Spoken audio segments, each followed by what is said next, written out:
Assalamualaikum warahmatullahi wabarakatuh. Perkenalkan, nama saya Argi Hermaliani. Saya dari Prodi Manajemen dan Bisnis Universitas Pancasakti Bekasi. Di sini saya ingin menjelaskan tentang tugas PPKN, yaitu tentang pengertian identitas nasional. Yaitu pengertian identitas nasional sendiri memiliki arti sebagai ciri yang dimiliki setiap pihak yang dimaksud sebagai suatu pembeda atau pembanding dengan pihak yang lain. Sedangkan nasional atau nasionalisme memiliki arti suatu paham yang berpendapat bahwa kesetiaan tertinggi individu harus diserahkan kepada negara kebangsaan. Identitas nasional adalah kepribadian nasional atau jati diri nasional yang dimiliki suatu bangsa yang membedakan bangsa atau satu dengan bangsa yang lainnya. Istilah identitas nasional secara terminologis adalah suatu ciri yang dimiliki oleh suatu bangsa yang secara filosofis membedakan bangsa tersebut dengan bangsa yang lain. Yang kedua, unsur-unsur identitas nasional. Satu, yaitu suku bangsa, yaitu golongan sosial yang khusus dan bersifat aktif, artinya individu memilikinya sejak lahir dan bukan kuasanya untuk memilih. Misalnya, kamu sebagai orang Minang, saya orang Asmat. Minang dan Asmat adalah identitas masing-masing kita. Lebih dari 300 identitas suku bangsa yang tersebar di seantero Nusantara.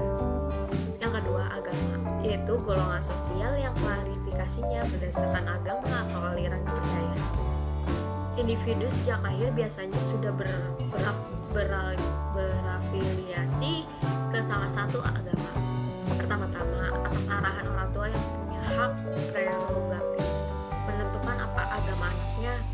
Seiring kedewasaan dan kematangan intelektual, individu mencari sendiri, menemukan atau memantapkan kembali agama yang diimaninya. Yang ketiga, bahasa, yaitu golongan sosial yang didasarkan pada aspek simbolik yang secara arbiter dibentuk sebagai sarana interaksi. Individu mempelajari simbol-simbol yang berbentuk bahasa sejak lahir. Kemajemukan bahasa sangat berhubungan dengan kemajemukan budaya, karena bahasa merupakan bagian dari budaya. Yang terakhir, yaitu budaya, yaitu golongan sosial yang didasarkan pada pengetahuan manusia yang secara kolektif digunakan untuk menaksir lingkungannya sehingga menjadi pedoman untuk bertindak dan menghasilkan karya. Cakupan budaya yang sangat luas. Kita bisa memahami sistem pengetahuan yang berbeda dalam pikiran manusia sebagai budaya, dan teknologi yang dihasilkannya juga sebagai budaya. Faktor pembentuk identitas nasional. 1. Primordialisme, yaitu sikap kecintaan pada identitas berdasarkan golongan, kesamaan etnis atau suku. Biasanya didasarkan pula oleh sistem kekerabatan dan keluarga yang identik dengan adanya hubungan darah antar anggota. Yang kedua, praktik keagamaan, yaitu ritual yang didasarkan pada keyakinan individu dan dipraktikkan secara kolektif. Unsur keimanan berkontribusi penting pada motivasi untuk berpartisipasi pada ritual yang dijalani secara kolektif berdasarkan sistem keyakinan yang sama. Yang ketiga, pemimpin bangsa, yaitu figur atau tokoh karismatik yang menjadi kebanggaan rakyatnya. Seorang pemimpin bangsa pada prinsipnya adalah pelayan masyarakat. Rakyat merasa diayomi dan bangga pada pemimpinnya yang dianggap bagian dari dirinya. 4. Sejarah bangsa, yaitu narasi masa lalu suatu bangsa yang membentuk memori kolektif masyarakat yang hidup di zaman itu.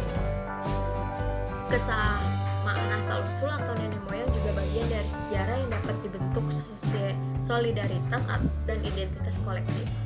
Yang terakhir, solidaritas organik, yaitu integrasi sosial yang terbentuk atas kondisi saling ketergantungan akibat pembagian kerja. Solidaritas organik muncul seiring munculnya spesialisasi yang merupakan produk industrialisasi. Identitas yang dibentuk oleh solidaritas organik adalah identitas modern, profesional, dan urban. Ciri-ciri negara yang mempunyai identitas nasional: adanya pola perilaku masyarakat, pengakuan dan istiadat yang dipraktikkan dalam kehidupan sehari-hari.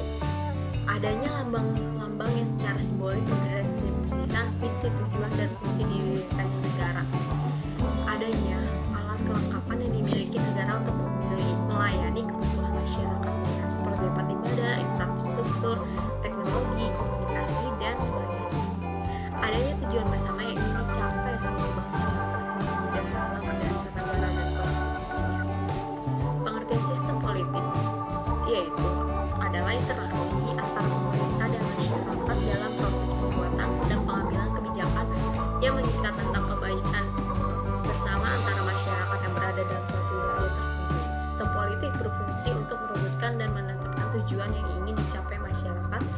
dan dapat dilaksanakan pemerintah bersama dengan rakyat.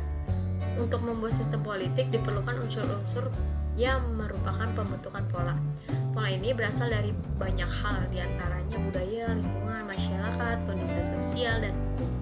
Sistem politik yang dianut oleh negara-negara di dunia bermacam-macam. Ciri-ciri sistem politik negara komunis yaitu tidak adanya ketentuan politik bagi rakyat, kekuasaan terpusat pada negara, menolak keyakinan atau agama, hukum ditegakkan demi kepentingan negara, pemerintahan dijalankan secara tertutup, dan partisipasi rakyat dipaksakan. Kebebasan politik bagi rakyat, jaminan hak asasi. Ciri-ciri sistem politik negara liberal yaitu kebebasan politik bagi rakyat, jaminan hak asasi manusia dalam konstitusi, pembagian atau pemisahan kekuasaan, negara dijalankan berdasarkan hukum, pemerintah dijalankan secara terbuka dan transparan, partisipasi rakyat atas dasar kesadaran.